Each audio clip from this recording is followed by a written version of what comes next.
Haji Halim sedang menunjukkan begini cara sayang kepada ibu. Wahai kalian yang tak menghormati ibu, yang menyepelekan ibu, yang merendahkan ibu. Malam ini lihat, beliau tidak ada ceramah, tidak ada tausiah, tapi langsung dibuat begini cara menghormati ibu. Ini sekarang banyak orang tak menghormati ibu. Berapa banyak ibu yang awalnya bantu-bantu, lama-lama jadi pembantu.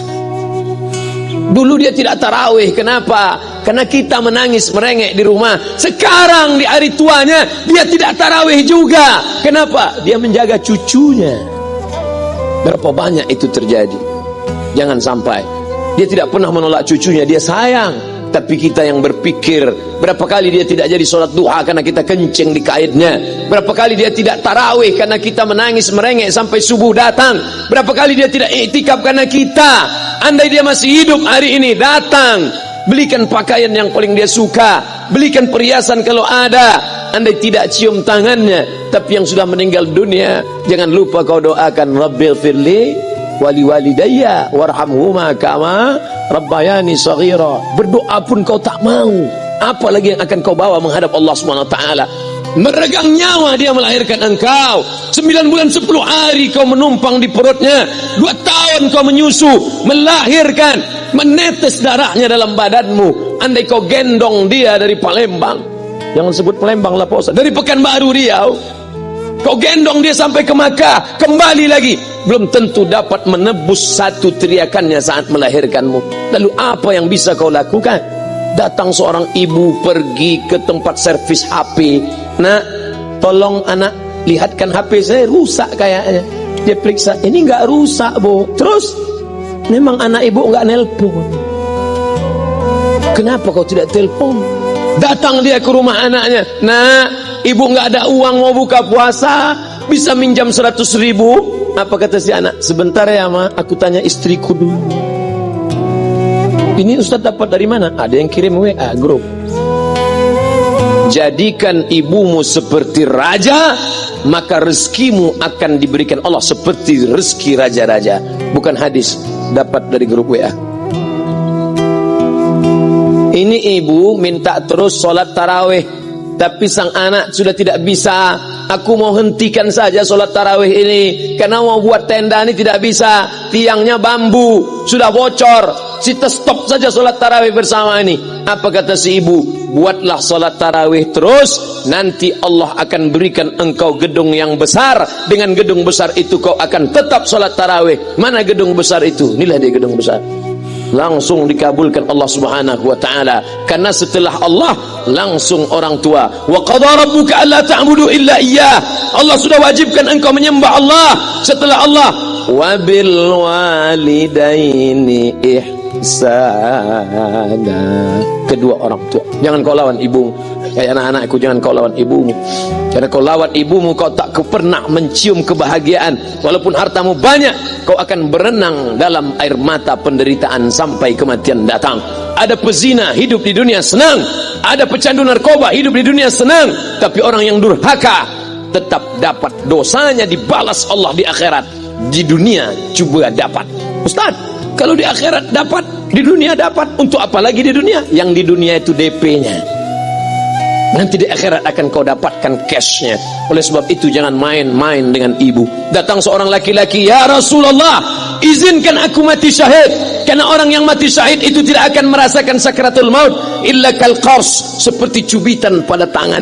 Izinkan aku mati syahid, karena kalau aku mati syahid tidak akan ada azab kubur. Izinkan aku mati syahid, karena kalau aku mati syahid tidak akan ada hisab, langsung masuk surga. Nabi bertanya, alaka min ummin, ibumu masih hidup? Ibumu ada di rumah? Ya.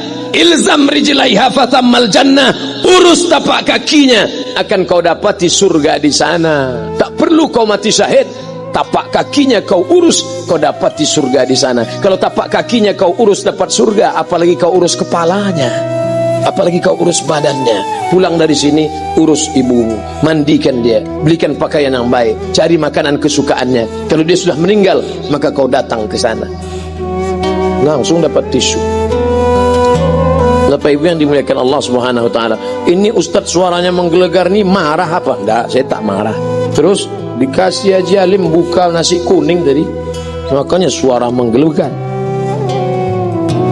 Dimasukkan Pak Kapolda daging sama ayam 3. Masya Allah, ini kari Palembang nih Pak Ustaz. Mantap, menggelegar suara kita di luar. Bapak Ibu yang dimuliakan Allah Subhanahu wa taala, datang seorang laki-laki, kata Nabi sallallahu alaihi wasallam, nanti akan ada laki-laki yang datang kemari minta doanya kabul. Sahabat heran, kami yang hidup sama Nabi, kami yang perang sama Nabi, kami yang jihad sama Nabi, kenapa mesti minta doa dia? Dia tidak pernah ketemu Nabi. Pokoknya nanti kalau dia datang, minta doa sama dia. Setelah Nabi SAW meninggal, barulah dia datang. Orang itu bernama Uwais Al-Qarni. Kenapa doanya makbul? Dia merawat ibunya. Kalau ibumu kau rawat, doamu dikabulkan Allah Subhanahu wa taala. Apa yang kita lihat malam ini adalah buah bakti kepada seorang ibu. Ya Rasulullah, man ahaqqun nas bi husni sahabati? Siapa yang paling layak mendapatkan baktiku? Ummuka. Siapa lagi? Ummuka. Siapa lagi? Ummuka. Ibumu. Summa man? Siapa lagi? Abuka. Kami, Ustadz Jenderal Bintang 5, alim ulama, kami hanya dapat 1, sedangkan kalian ibu dapat 3. Ibumu. Kenapa ibu dapat 3? Karena ibu bisa melakukan 3. Ibu mengandung, ibu melahirkan, ibu menyusukan. Kalau bapak mau dapat 3, coba yang 3. Pulang dari sini, pergi ke tempat jual kelapa muda, beli 1. Jangan dibelah, ikat di perut 9 bulan 10 hari. Kalau mau merasakan melahirkan, pulang dari sini, pergi ke tempat jual mangga. Telan bulat-bulat, keluarkan bulat-bulat. Emang enak jadi perempuan. Mereka luar biasa. Tanya ibumu, berapa kali dia meninggalkan puasa Ramadan? Saat mengandung engkau, 30 hari dia tak puasa. Saat menyusukan tahun pertama, 30 hari dia tak puasa. Saat menyusukan tahun kedua, 30 hari dia tak puasa. Saat dia mau ganti qadha tahun berikutnya, adik mau menyusul. Hari ini dia belum mengqadha puasanya, dia terhutang di hadapan Allah. Lalu apa yang bisa kau lakukan? Malam ini betul-betul disadarkan. Alhamdulillah, ibu saya masih hidup, umurnya 70 tahun. Saya akan pulang dari kajian malam ini. Nampaknya malam ini saya yang ceramah, saya yang tausiah, tapi saya mengambil pelajaran. Pulang dari sini saya akan lebih sayang pada emak saya. Saya lebih cinta kepada ibu saya. Saya malu, saya hanya pandai berceramah, berkata, tapi orang sudah mengamalkannya langsung. Haji Halim membelikan gelang ibunya 2 kali sampai 4 kali setahun. Gelang cincin sudah dibelikan 2 bulan, hilang. Kemana? Ada orang susah tadi aku kasih.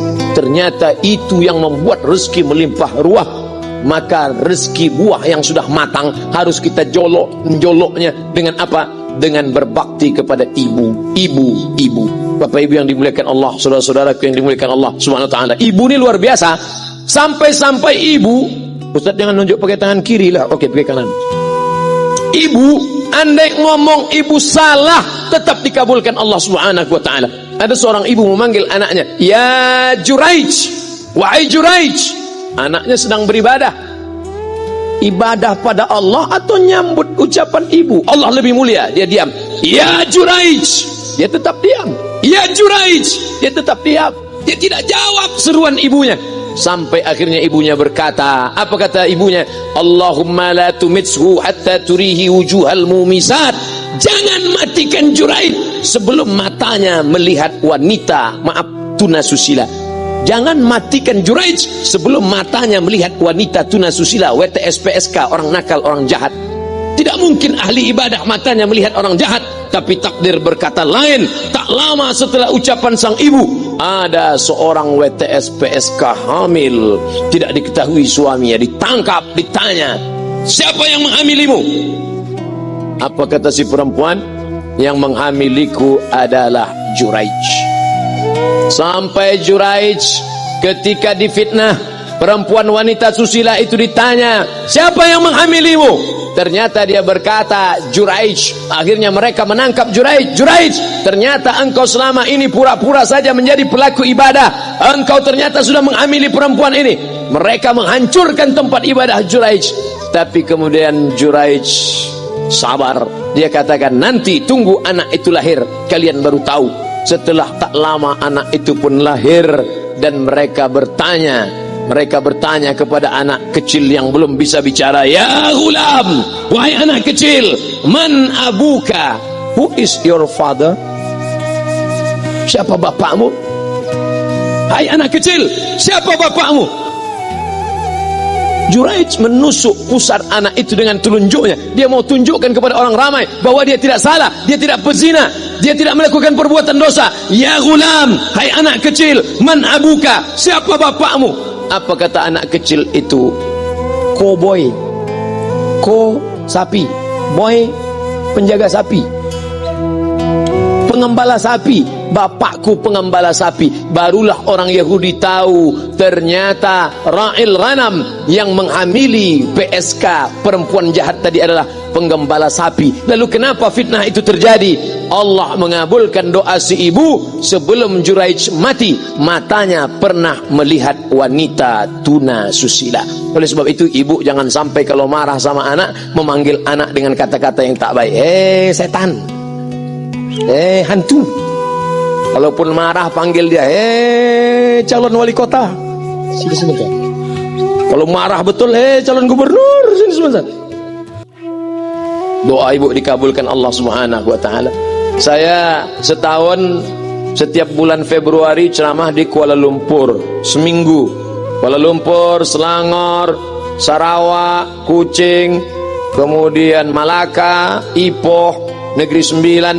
Ketika saya tausiah datang ibu-ibu makcik Malaysia. Assalamualaikum. Waalaikumsalam. Ustaz Somad. Ya. Saya nak jumpa dengan emak Ustaz. Loh, ngapa jumpa emak saya? Jumpa saya lah. Ustaz pasti dididik oleh seorang ibu. Saya ingin jumpa ibu Ustaz. Saya sangka dia mau jumpa saya. Ternyata ibu di tengah para habaib, diambil diri seorang profesor, dibalik diri seorang gubernur, wali kota, Kapolda. Di dalam diri mereka ini adalah orang-orang luar biasa, tapi dilahirkan oleh perempuan-perempuan yang super luar biasa. Betul? Mereka ini semua dibesarkan perempuan. Makanya ada ungkapan al-jannatu tahta aqdamil ummahat, surga di bawah telapak kaki ibu. Tapi ada yang mengatakan itu dulu Pak Ustaz, sekarang sudah berubah, surga di bawah telapak kaki babysitter.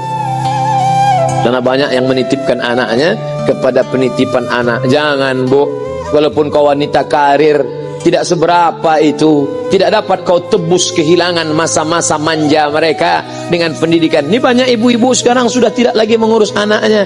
Padahal 6 tahun pertama, the golden age, usia emas, ibu harus ikat hubungan emosional dengan anak. 2 tahun pertama susukan, 2 tahun kedua lompat-lompat, lari-lari, lucu-lucu. 2 tahun ketiga mulai menghafal surat-surat pendek. Umur 7 tahun baru dia sholat. Begitu sekarang banyak. 2 tahun pertama dia titipkan ke Al-Baqarah, sapi betina.